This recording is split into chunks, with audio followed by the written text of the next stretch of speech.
Hi, I'm Dr. Nan. Welcome to Ancient Wisdoms. Today we're going to be talking about Lilith.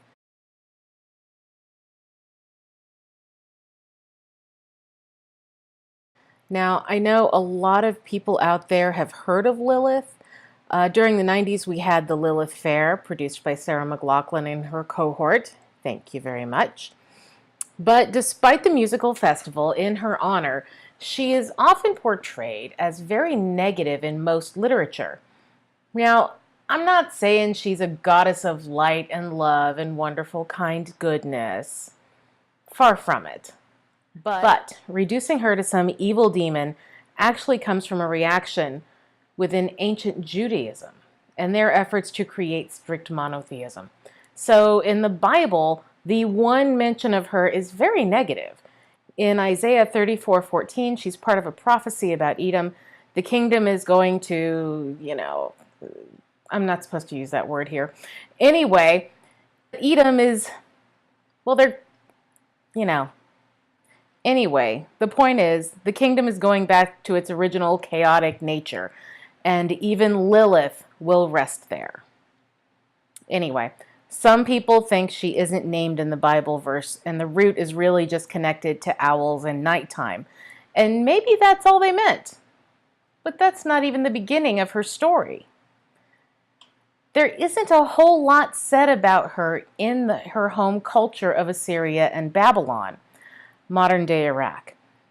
And what has been said is colored by words used to interpret her. Words like demon. That wasn't really a thing back then, at least not in the way we think of it. Now, when I say back then, I'm talking about way back then, like 3,000 to 4,000 years ago, to the beginning of writing in what my sister lovingly calls martini glasses. And what I call Akkadian, or a pain in the ass to translate. So let's try to take off some of the modern Western language and some of the bias that we've cast on her throughout that time and through the language and see what emerges. We're about to get into some serious history. So in honor of the Assyrians and the Babylonians and their lovely goddess of beer, Ninkasi, grab a drink and come along.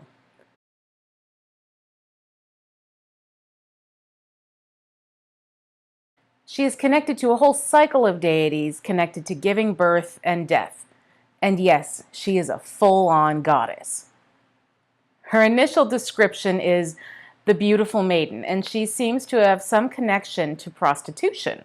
Now, before we get all judgmental and stuff, and some of you are likely already thinking this, prostitution was not always considered a bad thing. There were temple prostitutes, though we don't really understand them, but they were accepted as part of normal society. Part of the story of Gilgamesh includes the power of prostitutes to make the wild men civilized, in this case a character named Enkidu. Once they're civilized, they can take their place in the city and act like human beings and not wild animals.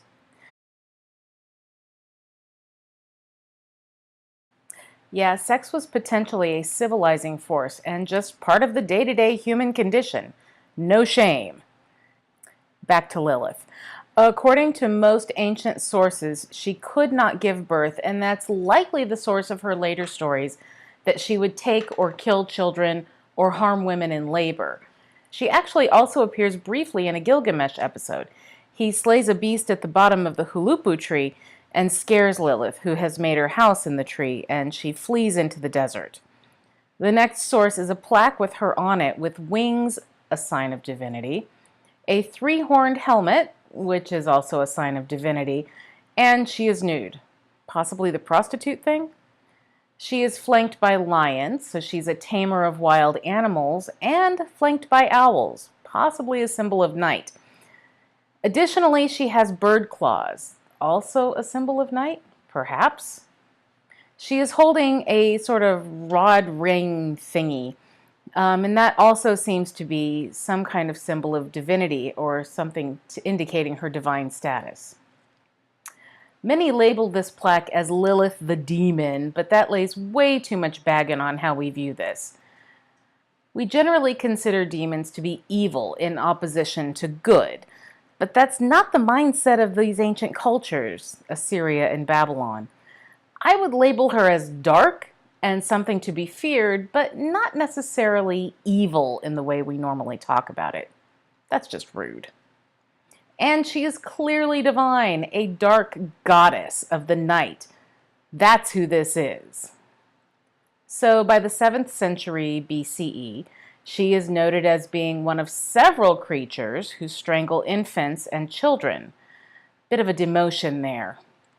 She's really part of the dark mother archetype. Another goddess in this category would be Kali in India and even Demeter in ancient Greece.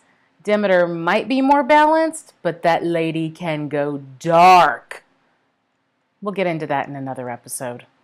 At another ancient city, Arslan Tash, a tablet from the 7th century BCE, shows her as a winged sphinx. And there is an inscription on it warding her away from women in labor. Flyer in a dark room, go away, O Lily. From here on out, the source of material is largely from Jewish traditions. I would argue that these narratives are more patriarchal than the ones before. In these narratives, Lilith is downright terrifying. We begin with the Isaiah reference from earlier. The only thing we get from that is that she's a supernatural creature that doesn't hang in the city. Whatever. In the Talmud, the only details about her are that she had long hair and wings. And that later connects her with Jewish minds to the cherubim, a set of angels. She is considered the first wife of Adam. Adam wasn't actually a name, and I discussed this in my Bible series. What's not in a name? Go check that out. And she was eliminated because she refused to lay beneath the dirt person. That's what Adam's name really means. He's the dirt person. So she refused to lay beneath him because she considered herself his equal. I say right on. Have at. She called on the true name of God and flew away to the Red Sea. Had all the sex she wanted on her terms and had children. Hundreds of children. Those are called demons in the text. God sent 3 messengers to call her back, and she said, nah, and settled with them on a compromise, including leaving infants alone who had an amulet with the 3 names of the angels on them.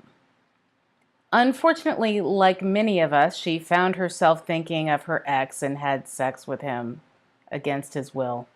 Not cool. Not cool at all. A worsening reputation continued to grow among Jewish communities throughout the Middle East.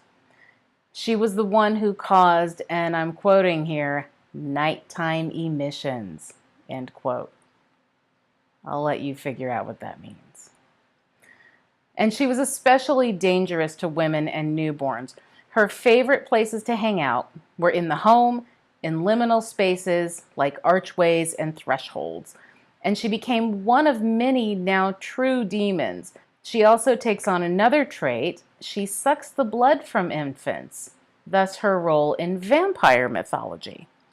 This characteristic may go back earlier, but there's nothing I've seen thus far that would indicate it before the Talmud. At the same time, she is still considered a goddess by some, most likely outside the Jewish faith. In one inscription, she has a daughter who is antagonistic towards her, and this plays a role in later Jewish mystical thinking, Kabbalism. In some stories, she was created from the earth, like Adam, but not clean dirt, rather the filth of the earth. Really? Really, gentlemen? Really? In some stories, she is God's power of judgment. Yet another story has her in the heavenly court, but desirous of men. She found the cherubim and pressed herself into them, whatever that may mean, and refused to leave. When God created humanity, she was forced down to earth. She tried to return to the heavens, but the gates were barred, and she was cast into the sea. Later stories basically just make her a whore, and that leads men astray from leading good, chaste lives. I feel like this is more of a reflection of the men and their fears, far more than it is any reflection of Lilith. All of this is actually pretty sparse when you consider we just summarized about 1,500 years. So what do we know? She's a night goddess. She is associated with sex and death. She is also beautiful. Her name is rooted in the word for night and offspring, and this is offspring of people and animals. And she might kill either one of them. She is the dark part of our psyche. Later, she is wanton and causes those pesky nighttime emissions and goes after children. She is the embodiment of uncontrolled sex, our fear of liminal spaces, that is, the spaces in between where we're neither here nor there. And she's the embodiment of our fear of maternal and child mortality. But the early mythology is so vague as to allow a lot of room for interpretation, which Judaism ran with. We have no information on what she wants or why she does what she does. Lots of ancient literature is like that, and that makes it prime material for us to recreate stories. Just remember, when you do that, it's more of a reflection of you and what you want. So run with Lilith, and remember that great treasures often lie in the darkness. But be careful, because the darkness can also be dangerous. Until next time, have a good week.